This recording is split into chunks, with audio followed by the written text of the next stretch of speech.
Bismillahirrahmanirrahim. Rabbi syrah li sadri wa yassir li amri wahlul 'uqdatam min lisani yafqahu qawli. Subhanaka la ilma lana illa ma 'allamtana innaka antal alimul hakim. Assalamualaikum warahmatullahi wabarakatuh. Hari ini kita bertemu untuk kesekian kalinya di bawah bahagian dakwah. Kali ini tadabbur surah Al-Qadr. Tadabbur surah Al-Qadr. Dan biasanya kita kaitkan surah Al-Qadr ini dengan malam Lailatul Qadar, dengan malam Lailatul Qadar. Tapi menariknya tuan-tuan dan puan-puan, surah ini dimulakan dengan satu pernyataan yang sangat luar biasa, yang kadang kita tak perasan dan macam tu rupanya. Okey. 3 ayat pertama surah Al-Qadar, inna anzalnahu fi lailatul qadr wa ma adraka ma lailatul qadr lailatul qadri khairum min alfi syahr. Sungguh kami telah turunkannya pada malam Lailatul Qadar. Tahukah kamu apa itu malam Lailatul Qadar? Lailatul Qadar lebih baik dari 1000 bulan. Bayangkan tuan-tuan, kalau saya katakan begini, sungguh dia datang JAKIM hari itu. Korang tahu apa berlaku hari itu? Semua staf JAKIM turun hari itu. Sangat luar biasa. Sebenarnya saya sedang cerita tentang apa? Tentang dia yang datang JAKIM atau kesan kedatangan dia? Saya cerita tentang benda yang kedua, kesan kedatangan dia. So, surah Al-Qadar basically adalah menceritakan tentang kesan turunnya dia. Kalau kesan turunnya dia sudah begitu hebat, dahsyat, sehingga malaikat berduyun-duyun turun, bayangkan dia itu bagaimana? Kerana Allah menggunakan kata ganti nama dia merujuk kepada Al-Quran. So, tuan-tuan dan puan-puan, surah Al-Qadar dimulakan dengan satu kenyataan yang sangat luar biasa, begitu mengagungkan Quran, tapi dalam cara tersendiri, sampai kita tak perasan Allah sebenarnya sedang mengagungkan Quran kerana perhatian kita kepada impak penurunan Al-Quran. So, begitu surah ini dimulakan. Kenapa begitu? Kenapa Allah letak Quran dalam bentuk ganti nama?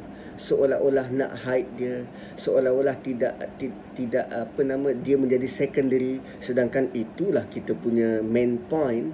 Kalau tanpa Quran, Lailatul Qadar tidak akan berlaku.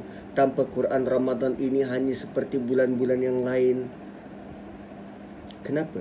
Kerana Allah nak highlight Lailatul Qadar. Allah nak menceritakan impak turunnya Quran. Bukan nak cerita turunnya Quran, bukan nak cerita pasal Quran, tetapi cerita pasal impak penurunan Quran. Dan Allah nak bagi tahu kerana Quran turun, maka malam itu menjadi sebaik-baik malam, lebih baik dari 1000 bulan. Bukan sama, lebih baik dari 1000 bulan. Okey. Yang kedua, kenapa Allah tidak mention Quran dalam bentuk inna anzalnal Quran fi lailatul qadar? Kenapa dalam kata nama? Kerana Allah nak uji kita. Apa yang kita utamakan? Bila masuk bulan Ramadan, terutamanya 10 malam terakhir, adakah kita mengutamakan malam itu, atau kita masih stick kepada Quran? Kerana kita mengagungkan Quran, Allah sudah bagi tahu kita seawal surah Baqarah ayat 185, Syahrul Ramadan alladzi unzila fihi al-Quran. Berdasarkan ayat tu, maka sepanjang Ramadan, tak kira bila malam, bila masa, kita stick dan kekal bersama Quran. Allah nak uji kita. Kita dahulukan Quran atau semata-mata kita nak mencari malam. Dan para sahabat Rasulullah sallallahu alaihi wasallam, bukti mereka mendahulukan Quran. Lihat berapa lama mereka solat. Nabi pernah solat malam 2 rakaat, tetapi surah yang dibaca bermula Baqarah, Ali Imran, An-Nisa sehingga Al-Maidah. Kalau diukur sekarang 5 juzuk, 6 juzuk dibaca sekali berdiri.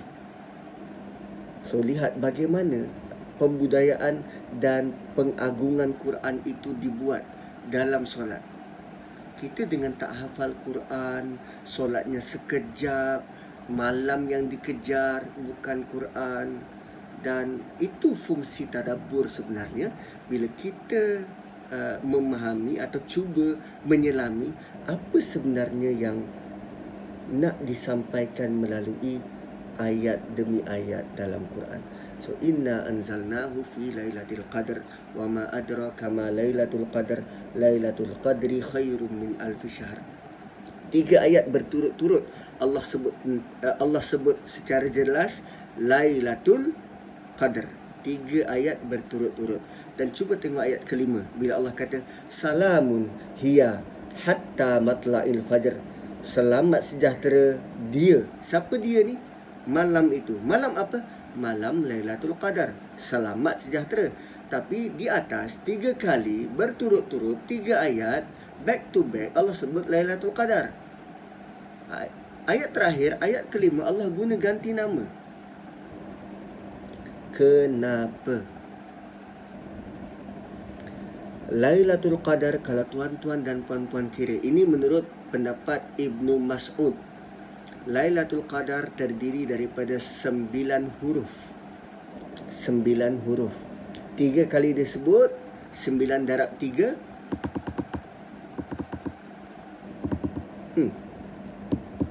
9 darab 3, 27. 9 darab 3, 27. Dan perhatikan perkataan hiya.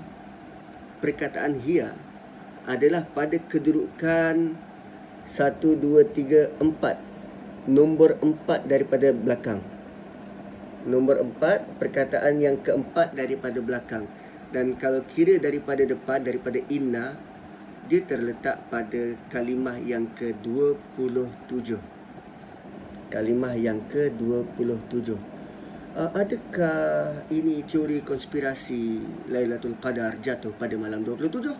Wallahu a'lam. Tapi itu pendapat Ibnu Mas'ud. So tuan-tuan dan puan-puan, apa yang bestnya pada malam ini? Malaikat berduyun-duyun turun. Macam mana tahu? Bila Allah kata tanazzalul malaikatu warruhu fiha biidni rabbihim. Lihat cara Allah susun ayat ini. Allah tak kata biidni rabbihim tanazzalul malaika. Dengan izin Allah maka malaikat turun. Tak. Allah susun dalam bentuk malaikat turun, tapi dengan izin Allah. Ayat ini seolah-olah bagi tahu pada kita, malaikat memang nak turun, eager nak turun, tak sabar nak turun. Kalau boleh daripada 1 Ramadan nak turun, terutamanya Jibril, nak turun, nak berjumpa dengan setiap manusia yang menghidupkan Quran, nak turun, nak berjumpa dengan manusia yang beriman, yang menghidupkan Ramadan dengan Quran dan solat. Nak jumpa. Tapi Allah belum izinkan. Malam itu Allah izinkan. Bayangkan selama ni mereka nak turun, tapi Allah belum izinkan. Dan malam itu Allah izinkan. Dan kenapa Jibril bertugas sebagai memperbaiki roh dan hati kita. Sama seperti Jibril pernah membersihkan hati Rasulullah sallallahu alaihi wasallam. Selepas daripada tidak turun wahyu, itu antara kerja dan tugas Jibril, memperbaiki hati kita. Moga hati kita kekal dengan agama ini dan kekal mencintai Quran. Ingin sentiasa tahu dan tahu. Selamat bertadabbur. Assalamualaikum warahmatullahi wabarakatuh.